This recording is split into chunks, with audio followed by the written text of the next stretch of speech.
నమస్కారం V97 news కు స్వాగతం. ముందుగా హెడ్లైన్స్.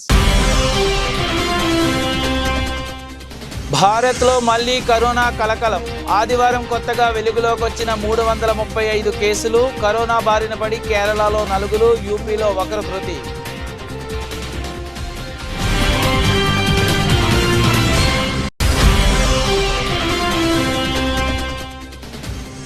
ముఖ్యమంత్రి రేవంత్ రెడ్డి నివాసంలో సాగునీటి పారుదల అధికారులతో సమీక్ష. హాజరైన నీటిపారుదల శాఖ మంత్రి ఉత్తమ్ కుమార్ రెడ్డి, ఈఎన్సీ మురళీధర్.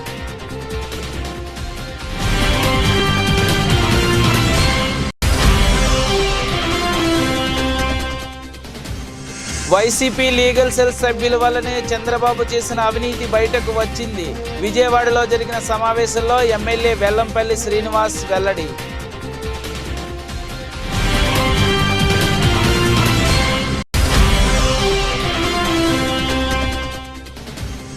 సచివాలయంలో రవాణా బీసీ సంక్షేమ శాఖ మంత్రిగా బాధ్యతలు చేపట్టిన పొన్నం ప్రభాకర్.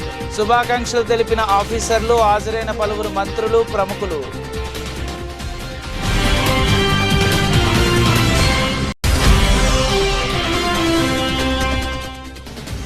కొత్తపేట మండలంలో కొనసాగుతున్న అంగన్వాడీల నిరసనలు. తమ న్యాయమైన డిమాండ్లను తీర్చాలంటూ ఆర్డీఓ కార్యాలయం వద్ద 500 మందితో ధర్నా.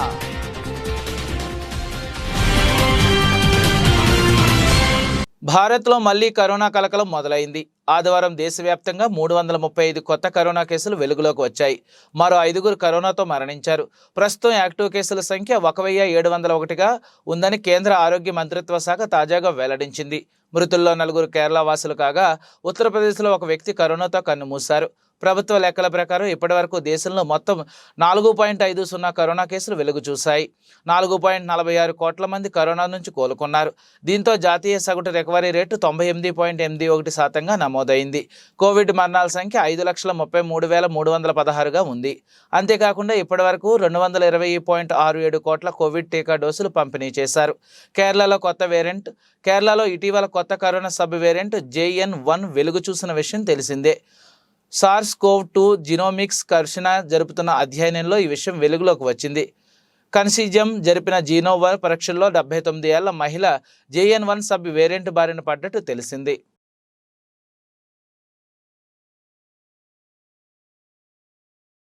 కుంగిన మేడగట్ట ప్రాజెక్టుకు సంబంధించిన పూర్తి వివరాలు అందించాలని నీటిపారుదల శాఖ అధికారులను సీఎం రేవంత్ రెడ్డి ఆదేశించారు. ఆదివారం తన నివాసంలో నీటిపారుదల శాఖ అధికారులతో సీఎం రేవంత్ రెడ్డి సమీక్ష నిర్వహించారు. రాష్ట్రంలో ప్రస్తుతం నీటిపారుదల రంగం పరిస్థితిపై అధికారులను అడిగి తెలుసుకున్నారు. గత ప్రభుత్వ హయాంలో కొత్తగా నిర్మించిన ప్రాజెక్టుల ఖర్చులకు సంబంధించి పూర్తి వివరాలు అందించాలన్నారు. ఇతర రాష్ట్రాలతో జల వివాదాలకు సంబంధించి కృష్ణా ట్రిబ్యునల్ వద్ద వినిపించాల్సిన వాదనలు, ముందు ఇబ్బందులు తలెత్తకుండా తీసుకోవాల్సిన చర్యలపై సమావేశంలో చర్చించారు.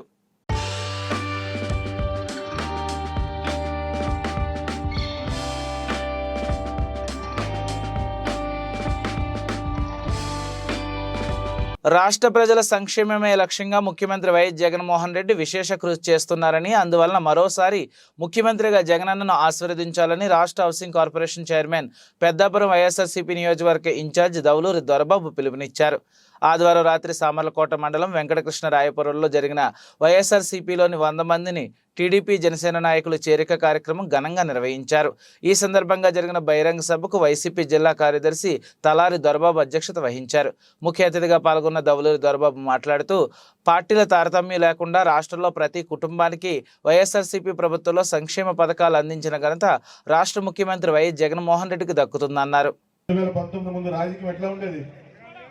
ఏ ఊర్లో అయినా సరే ఒక వర్గాలు ఉండే కదా, వర్గాలు ఉండే వాళ్ళు అధికారంలోకి వచ్చిన తర్వాత ఏ కార్యక్రమం జరిగినా సరే ఆ వర్గానికి ఇచ్చి మళ్ళీ అటువైపు వర్గాన్ని 5 సంవత్సరాలు కూడా నొక్కి పెట్టేవారు లేదా?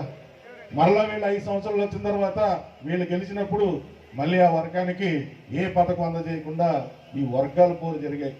కానీ జగన్మోహన్ రెడ్డి గారు అధికారంలోకి వచ్చిన తర్వాత ఆయన ఇచ్చిన మాట ప్రకారం నేను కులం చూడను, మతం చూడను, ప్రాంతం చూడను, రాజకీయం చూడను, మీరు తెలుగుదేశానికి ఓటేసారా, జనసేనకు ఓటేసారా, మీ ఇంటి మీద పసుపు రంగు జెండా ఉందా, మీ చేతిలో గ్లాస్ ఉందా అని ఏమీ చూడను, ఒకటి చూస్తా, పేదరికం అర్హత ఉన్న ప్రతి ఒక్కరికి కూడా ఈరోజు నేను న్యాయం చేస్తానని ఆయన ఇచ్చిన మాట ప్రకారం ఈ 4.5 సంవత్సరాల పరిపాలన జరిగిందా లేదా ఈరోజు మనతో పాటు నడిచిన వాళ్ళు కొన్ని కారణాల వలన వేరే పార్టీకి వెళ్ళడం జరిగింది. నేను ఎవరిని విమర్శించట్లే.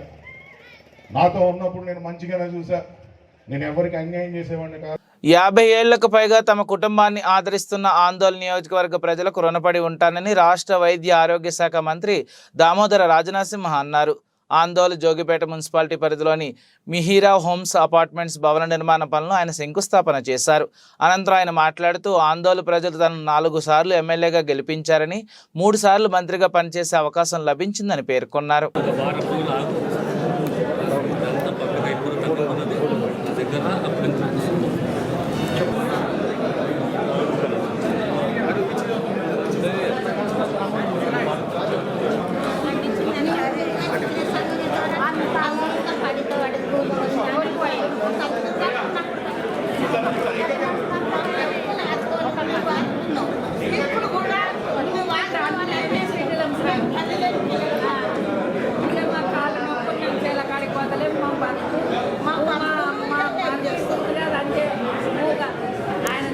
వైసీపీ లీగల్ సెల్ సభ్యుల వల్లనే చంద్రబాబు చేసిన అవినీతి బయటకు వచ్చిందని ఎమ్మెల్యే వెల్లంపల్లి శ్రీనివాస్ అన్నారు. విజయవాడలో జరిగిన సమావేశంలో ఆయన మాట్లాడుతూ చంద్రబాబు అక్రమాలకు అవినీతి బయటకు తీసుకురావడంలో సభ్యులు చేసిన కృషి అద్భుతమైన కొనియాడారు. సీఎం జగన్ ప్రజలకు చేసిన మంచి వల్ల మరో 30 ఏళ్లు ముఖ్యమంత్రిగా కొనసాగుతారని ఆశాభావం వ్యక్తం చేశారు. ఏం పలకరించినా పలుకుతారనే నమ్మకం, ప్రతిదానికి మేము ఉన్నాం అనేటువంటి మీరిచ్చే ధైర్యం, ఈ ధైర్యంతోనే తర్వాత ఎవరైతే ఇంకా పదవులు ఆశిస్తున్నారు వారందరికీ కూడా జగన్మోహన్ రెడ్డి గారి నాయకత్వంలో తప్పకుండా న్యాయం జరుగుతుందని చెప్పి మీ అందరికీ కూడా తెలియపరచుకుంటున్నాను. అదేవిధంగా రానున్న 24 ఎన్నికలకి ఇందాక సాయిరామ్ గారు చెప్పిన ప్రకారం అన్ని సెల్స్ కంటే కూడా లీగల్ సెల్కి అన్ని పార్టీల్లో వాల్యూ ఎక్కువ ఉంటుంది, అవసరం కూడా ఎక్కువ ఉంటుంది. మొన్న చూశారు చంద్రబాబు నాయుడు అతను దోచుకున్న డబ్బుల్ని ప్రూవ్ చేయడానికి ఎంత కష్టపడాల్సి వస్తుందో. ఢిల్లీ నుంచి కోట్ల రూపాయలు పెట్టి లాయర్లను పట్టుకొచ్చారు. కానీ మన లీగల్ సెల్ నుంచే చంద్రబాబుకి అరెస్టు జరిగిందంటే అది మన లీగల్ సెల్ అని చెప్పి నేను బలోపేతంగా తెలిపేస్తున్నా. వైఎస్ఆర్సీపీ లీగల్ సెల్లో సుధాకర్ రెడ్డి గారు కానివ్వండి, మనోహర్ రెడ్డి గారు కానివ్వండి, అందరూ కూడా జగన్మోహన్ రెడ్డి గారి మీద ప్రేమతో మీరు పనిచేస్తే కోట్ల రూపాయలతో తెలుగుదేశం లాయర్లు పనిచేశారని చెప్పి మీ అందరికీ కూడా తెలియపరచుకుంటున్నాను. ప్రజలకు మెరుగైన సేవలు అందించేందుకు చిత్తశుద్ధితో పనిచేసే ప్రభుత్వానికి మంచి పేరు తీసుకురావాలని రెవెన్యూ శాఖ మంత్రి పొంగులేటి శ్రీనివాసరెడ్డి ఉద్యోగులకు సూచించారు. ఖమ్మం కలెక్టరేట్లో పాలేరు నియోజకవర్గ అధికారులతో సమీక్షా సమావేశం నిర్వహించారు. తన పరిధిలో ఉన్న ఏ శాఖలో కూడా అవినీతికి ఆస్కారం ఇవ్వవద్దని హెచ్చరించారు. నీతివంతమైన పాలన అమలు చేయాలని కోరారు. గత ప్రభుత్వ హయాంలో జరిగిన తప్పిదాలను పునరావృతం కాకుండా చూసుకోవాలని సూచించారు. ఎక్కడ అవినీతి జరిగినా ఉపేక్షించేది లేదని, అవసరమైతే తన క్షేత్రస్థాయిలో ప్రజల మధ్యనే అక్రమాలకు అవినీతికి పాల్పడే అధికారులను నిలదీస్తానని హెచ్చరించారు. ప్రజలకు జవాబుదారీ ఉండే అధికారులకు అత్యంత ప్రాధాన్యత ఇస్తానని తెలిపారు. సీతారామ ప్రాజెక్టుపై సమీక్షించారు. గ్రామాల్లో పంచాయతీ భవనాలు త్వరితగతిన పూర్తి చేయాలని ఆదేశించారు. ప్రభుత్వ ఆధీనంలో ఉన్న భూములను సంరక్షించాలని సూచించారు. ఆక్రమణలకు గురైతే తాను సైతం మినహాయింపు కాదన్నారు. నిజాయితీకి పెద్దపీట వేస్తానన్నారు.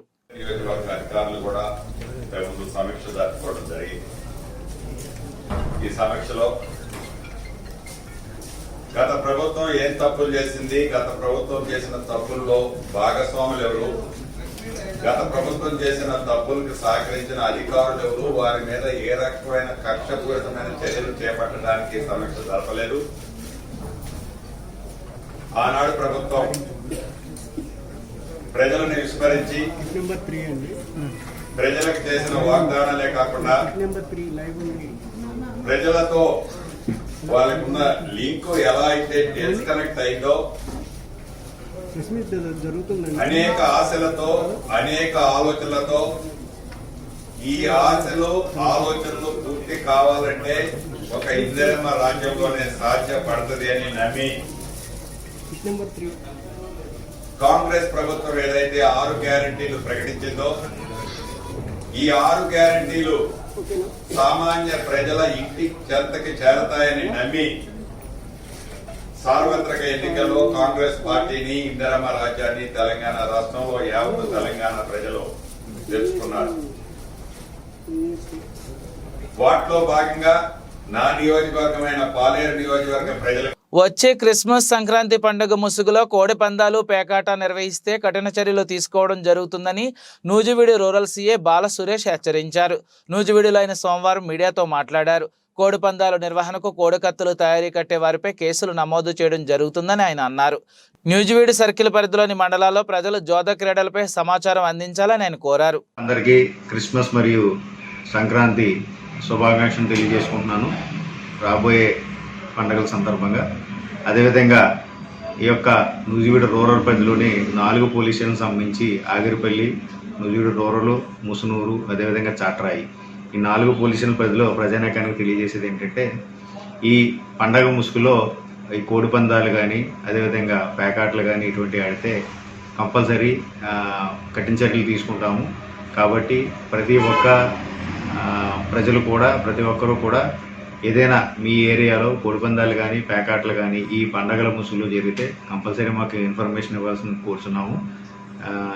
ఇచ్చిన వారి పేరు మేము బయటికి చెప్పాము. అదేవిధంగా ఈ యొక్క మాకు ప్రజలందరూ కూడా సహకరించి ఆర్థికంగా ఎవరైతే ఉన్నారో ప్రజలందరూ కూడా ఇబ్బంది పడకుండా ఉండాలని మనస్ఫూర్తిగా కోరుకుంటూ మాకు తప్పనిసరిగా ప్రజలు సహకరించాలని, పండగని ప్రతి ఒక్క ప్రజలు కూడా సంతోషంగా బంధుమిత్రులతో జరుపుకోవాలని మనస్ఫూర్తిగా కోరుకుంటూ మరొకసారి అడ్వాన్స్గా హ్యాపీ క్రిస్మస్ అదేవిధంగా సంక్రాంతి శుభాకాంక్షలు కూడా తెలియజేసుకుంటాను. Thank you.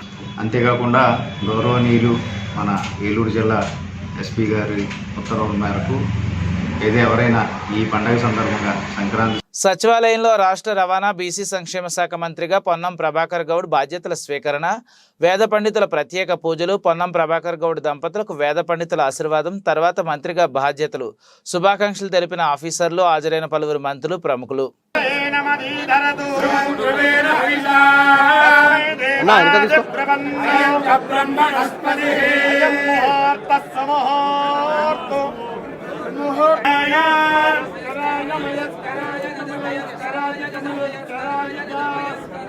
మయస్కరాయ మయస్కరాయ మయస్కరాయ నమో నమశ్చాయస్కరాయ మయస్కరాయ నమః నమో నమః శివాయ శివాయ నమః శివాయ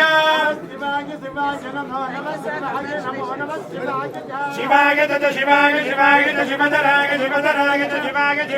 శివధరాయ. ప్రజా నాయకుడిగా ప్రజా కార్యక్రమాలకు వెళ్తున్న క్రమంలో అక్రమ అరెస్టు చేసి నిర్బంధించడం ప్రజాస్వామ్యానికి విరుద్ధమని మాజీ ఎమ్మెల్యే గువ్వల బాలరాజు అన్నారు.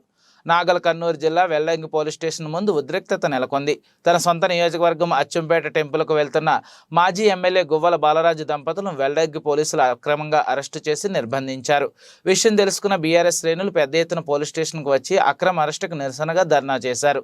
ప్రజాస్వామ్యంలో అక్రమ అరెస్టులకు తావులేదని, ఒత్తిడి మేరకే పోలీసులు అక్రమ అరెస్టులకు పాల్పడుతున్నారని, దీన్ని రాబోయే రోజుల్లో తీవ్రంగా వ్యతిరేకిస్తామని మాజీ ఎమ్మెల్యే గువ్వల బాలరాజు తెలిపారు.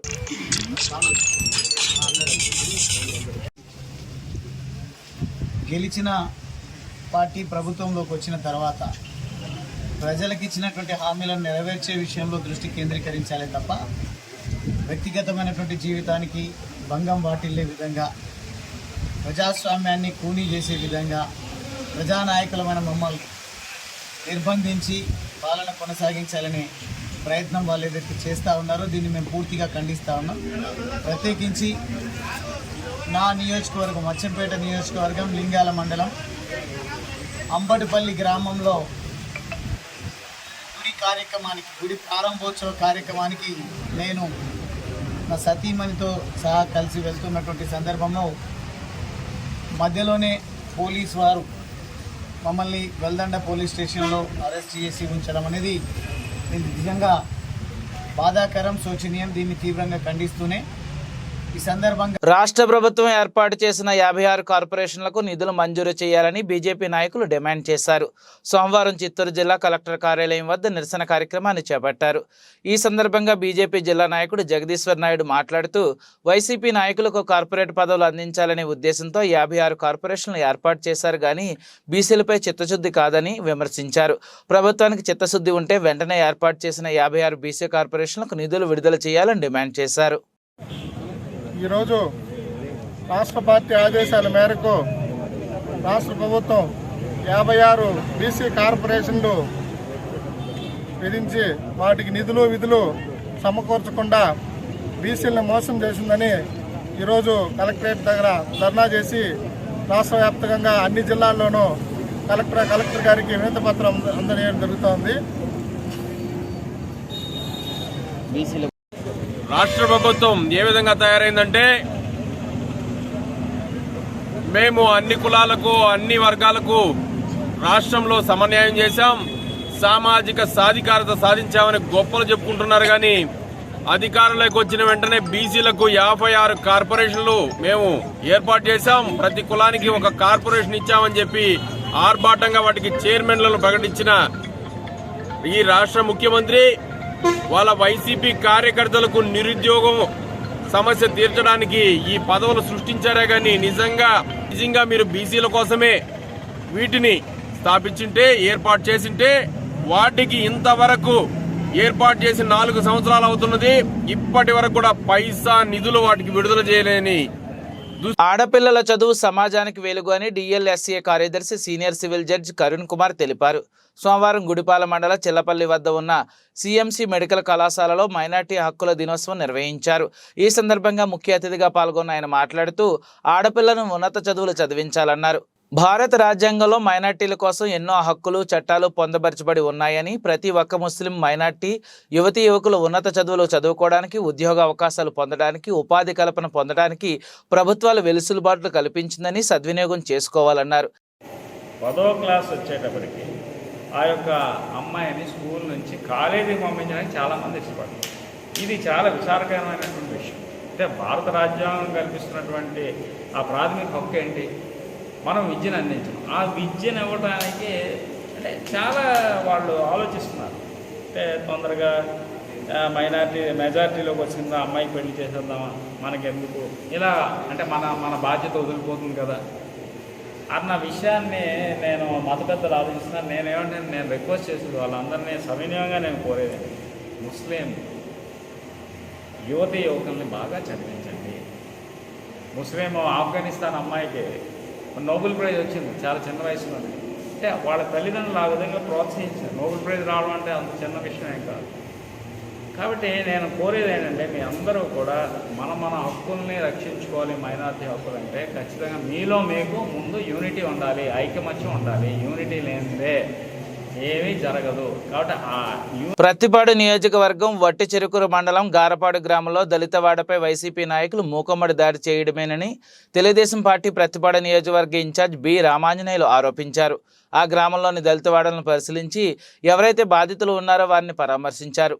అనంతరం మీడియాతో మాట్లాడుతూ వైసీపీ నాయకులు మూకమ్మడిగా 50 మంది దళితవాడపై దౌర్జన్యానికి దిగారని, సంఘటన చూస్తుంటే మరో కారం చేయడం తలపించే విధంగా ఉందని, పోలీస్ వ్యవస్థ నిర్వీర్యం అయిందని అన్నారు. నిన్న రోజున గారపాడు గ్రామంలో దళితుల మీద జరిగినటువంటి దౌర్జన్యం మరి పూర్తిగా కూడా చట్ట వ్యతిరేకం. పక్కన గ్రామాల నుంచి వైసీపీ నాయకులు వాళ్ళ అనుచరులు వచ్చి మరి ఇక్కడ ఆడవాళ్ళని, పిల్లల్ని, ఇంట్లో ఉన్నటువంటి మగవాళ్ళని దౌర్జన్యాలు చేసి కొట్టి పార్టీ పేరుతో వాళ్ళని బాధ పెట్టి రోడ్ల మీదకి ఈడ్చి కొట్టడం అనేటువంటిది మాత్రం తీవ్రమైనటువంటి చర్యగా భావిస్తున్నాం. మరి ఈరోజు దళితుల్లో ఒక భయాందోళనతో ఉన్నారు. ఆ భయాన్ని పోగొట్టడానికి మేము తెలుగుదేశం పార్టీ తరఫున మెదక్ జిల్లా చేగుంట మండలం చందాయిపేట గ్రామంలో పంచాయతీ సెక్రటరీ కృష్ణ ఆధ్వర్యంలో వికాస్ భారత్ సంకల్ప యాత్ర నిర్వహించడం జరిగింది. తాను మాట్లాడుతూ దేశంలో కేంద్ర ప్రభుత్వం ప్రవేశపెట్టిన పథకాల గురించి ప్రజలకు వివరించడం జరిగింది.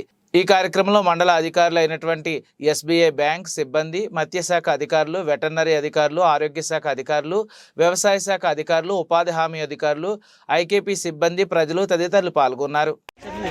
వికసిత్ భారత్ సంకల్ప యాత్రకు విచ్చేసినటువంటి అధికారులందరికీ కూడా నా యొక్క నమస్కారాలు. సో ఈ ప్రోగ్రాము ప్రధానమంత్రి నరేంద్ర మోడీ సమావేశం సందర్భంగా అంటే కేంద్ర ప్రభుత్వము ఎటువంటి పథకాలు ప్రజలకు అమలు చేస్తుంది అనే దానిలో భాగంగా ఈ ప్రోగ్రాన్ని వికసిత్ భారత్ సంకల్ప యాత్ర అనే ప్రోగ్రాన్ని ఏర్పాటు చేయడం జరిగింది.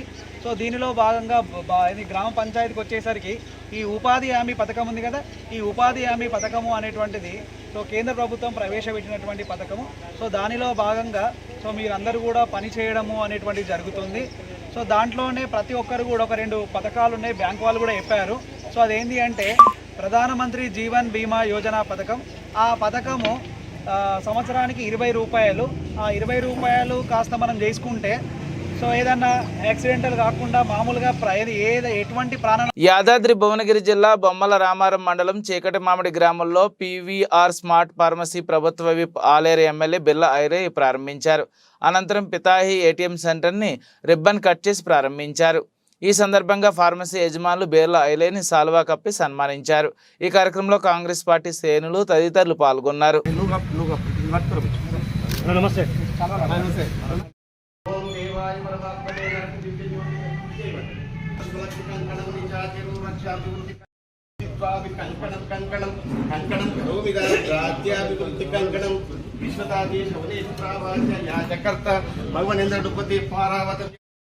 శిరీషం దేవం విశ్వాసం నారాయణం భక్తాదీపం ప్రయచ్చామి దేవాయ పరమాత్మనే నరక. జై శ్రీరామ్ నామస్మరణతో పులకించిన చిన్న చింతకుంట మహబూబ్ నగర్ జిల్లా చిన్న కొంతకుంట మండల కేంద్రం ఆదివారం రాత్రి జై శ్రీరామ్ నామస్మరణతో పులకించింది. అయోధ్య నుండి తీసుకువచ్చిన స్వామివారి అక్షింతలను గ్రామంలోని పెద్ద ఎత్తున ఊరేగింపు నిర్వహించారు. ఈ సందర్భంగా ఆర్ఎస్ఎస్, విహెచ్పి, బజరంగ్ దళ ఆయా రాజకీయ పార్టీలకు అతీతంగా భక్తులు, మహిళలు పెద్ద ఎత్తున అక్షింతల ఊరేగింపు కార్యక్రమంలో పాల్గొన్నారు. మహిళలు మంగళహారతులతో స్వాగతం పలికారు.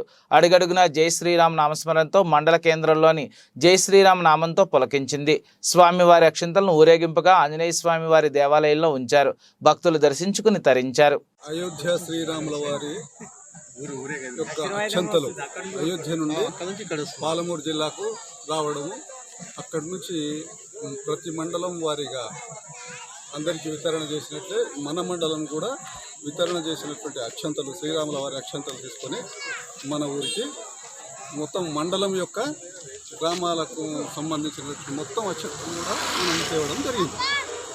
ఇట్టి అక్షంతలు ఈ నెల డిసెంబర్ 31 వరకు దేవాలయంలో పెట్టి హనుమాన్ చాలీసా పారాయణము మరియు పూజలు, నిత్య పూజలు చేసుకొని 1వ తారీఖు నుండి అంటే జనవరి 1వ తారీఖు నుండి మనం గ్రామాల వారీగా మరి ఈ మండల కేంద్రంలో ప్రతి కుటుంబం వారీగా అందరికీ కూడా ప్రతి కుటుంబానికి వితరణ చేయబడుతుంది. దీనివల్ల ఎంతో కాలం నుంచి, ఎన్నో ఏళ్ల నుంచి, ఎన్నో శతాబ్దాల నుంచి ఎదురు చూసినటువంటి రాముల వారి యొక్క ఏదైతే మనం అయోధ్యలో మనం కోల్పోయినటువంటి భవ్యమైనటువంటి ఓ దేవాలయాన్ని మళ్ళీ ఈనాడు అంతకంటే భవ్యంగా నిర్మించుకొని మనం గుంటూరు జిల్లా ప్రతిపాడు నియోజకవర్గ అన్ని మండలాల పరిధిలోని గ్రామాల్లోని అంగన్వాడీ కేంద్రాలను వీఆర్ఓ, పంచాయతీ సెక్రటరీ, గ్రామ పోలీస్ మరియు డిఓ మరియు స్వయం సహాయక సిబ్బందితో తిరిగి అంగన్వాడీ కేంద్రాలను తెరిచారు. అంగన్వాడీ కేంద్రాల్లోని పసిపిల్లలకు, బాలింతలకు, గర్భిణీ స్త్రీలకు ఎటువంటి ఇబ్బంది కలగకుండా అంగన్వాడీ కేంద్రాలను తెరిచారు. ఆయా గారు ఎవరండి ఇక్కడ? వాళ్ళు కూడా వెళ్ళారు సరే అన్న గారు. ఓకే, పేరు కూడా లేదు దీనికి.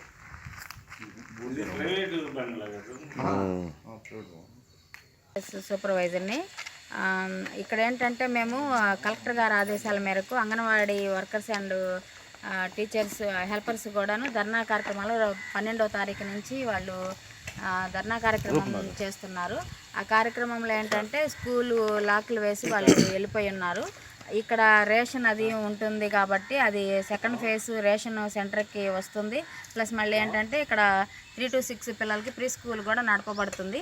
ఈ వారం రోజుల నుంచి వీళ్ళు క్లోజ్ చేసి ఉన్నారు కాబట్టి గవర్నమెంట్ యొక్క ఉద్దేశం ఏంటంటే రేషన్ ఇవ్వాలంటే ప్రజలు నష్టపోతారు, పిల్లలు కూడా ఫుడ్ లేక కొంచెం ఇబ్బందులు పడతారు, ప్రీ స్కూల్ కూడా నడవదు కాబట్టి ఆ యొక్క ఉద్దేశంతో ఏంటంటే ఈ గ్రామంలో ఉన్నటువంటి సచివాలయ సిబ్బందిని అలాట్ చేసి తాత్కాలికంగా అలాట్ చేసి రేపు వాళ్ళు ధర్నా నుంచి వచ్చాక మళ్ళీ వాళ్ళకి హ్యాండ్ ఓవర్ చేస్తారనమాట ఈ సెంటర్ని. ఆ నేపథ్యంలో మేము ఇక్కడ గవర్నమెంట్ వారి కలెక్టర్ గారి ఆదేశాలు ప్లస్ మళ్ళీ ఎంఆర్ఓ గారు మన ఎంపీడీఓ గారి దక్షిణ తమిళనాడు వర్షాలు వణికిస్తున్నాయి. కన్యాకుమారి, తిరునెల్వేలి, తుత్తుకూడి, రామంతపురం, బతుగట్ట అనే జిల్లాల్లో భారీ వర్షాలు కురుస్తున్నాయి. ఇళ్లలోకి నీరు చేరి జనజీవనం స్తంభించింది. ఆయా జిల్లాలో అధికారులు స్కూలుకు సెలవులు ప్రకటించారు. వాగులు వంకలు పొంగి పొర్లుతున్నాయి. ఎన్డీఆర్ఎఫ్ సహాయక చర్యలు కొనసాగుతున్నాయి. మరో 48 గంటల పాటు వర్షాలు పడతాయని వాతావరణ శాఖ అధికారులు తెలిపారు.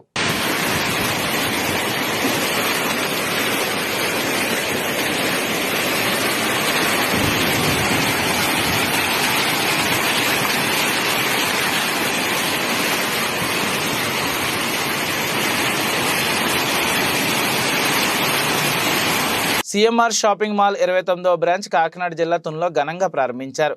ప్రముఖ సినీతారులు పాయల్ రాజ్పుత్, స్నేహ శెట్టి జ్యోతి ప్రజ్వలన చేశారు. కస్టమర్లకు సిఎంఆర్ షాపింగ్ మాల్లో తక్కువ ధరలకే దొరుకుతాయని, ఇక్కడ ప్రతి వస్తువు నాణ్యత కలిగి ఉంటుందని తెలిపారు. మాల్ ప్రారంభించి ఇక్కడికి వచ్చిన అభిమానులతో సెల్ఫీలు దిగి సందడి చేశారు.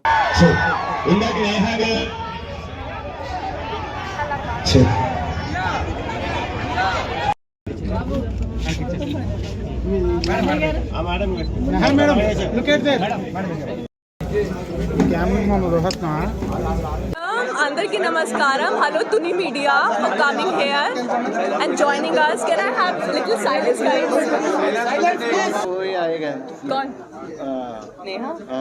So అందరికీ నమస్కారం. Hello Tuni media for coming here and joining us for this occasion event.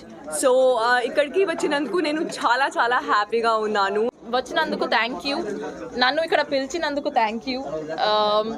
I wish మీరు ఇలాగే ఎన్నో స్టోర్స్ ఓపెన్ చేయాలి అని. నేను చాలా సారీస్ ఇప్పుడు చూశాను, మీరు చూశారు నాతో పాటు, వెరైటీస్ చూశాను. ఇన్ఫ్యాక్ట్ ఇప్పుడు ఒక 2-3 సారీ చూసి నాకే అనిపించింది ఇక్కడ వచ్చి షాపింగ్ చేయాలి. Actually this the first time సిఎంఆర్కి నేను చేస్తున్నాను. I have not come here as a guest. So thank you sir. And మీరు ఇలాగే, I think this is the 29th store. So ఇలాగే మీరు ఇప్పుడు 30 and 39th వెళ్ళాలి అని నా కోరిక. Thank you so much for having me here in Tuni. See you all soon. Thank you.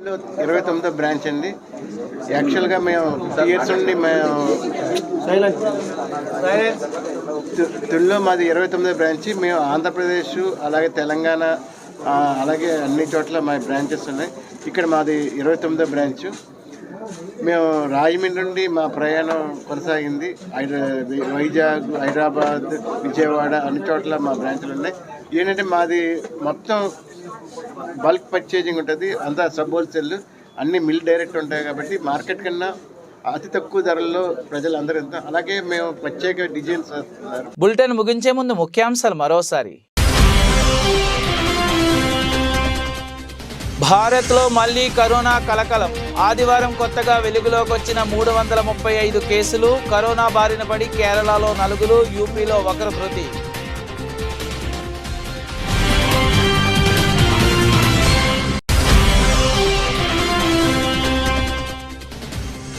ముఖ్యమంత్రి రేవంత్ రెడ్డి నివాసంలో సాగునీటి పారుదల అధికారులతో సమీక్ష. హాజరైన నీటిపారుదల శాఖ మంత్రి ఉత్తమ్ కుమార్ రెడ్డి, ఈఎన్సీ మురళీధర్.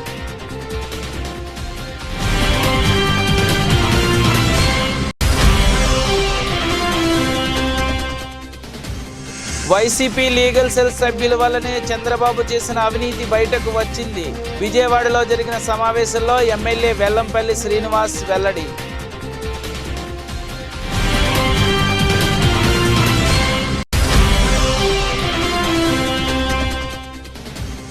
సచివాలయంలో రవాణా బీసీ సంక్షేమ శాఖ మంత్రిగా బాధ్యతలు చేపట్టిన పొన్నం ప్రభాకర్. శుభాకాంక్షలు తెలిపిన ఆఫీసర్లు, హాజరైన పలువురు మంత్రులు, ప్రముఖులు.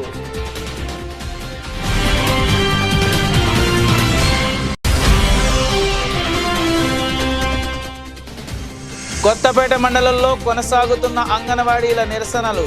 తమ న్యాయమైన డిమాండ్లను తీర్చాలంటూ ఆర్డీఓ కార్యాలయం వద్ద 500 మందితో ధర్నా.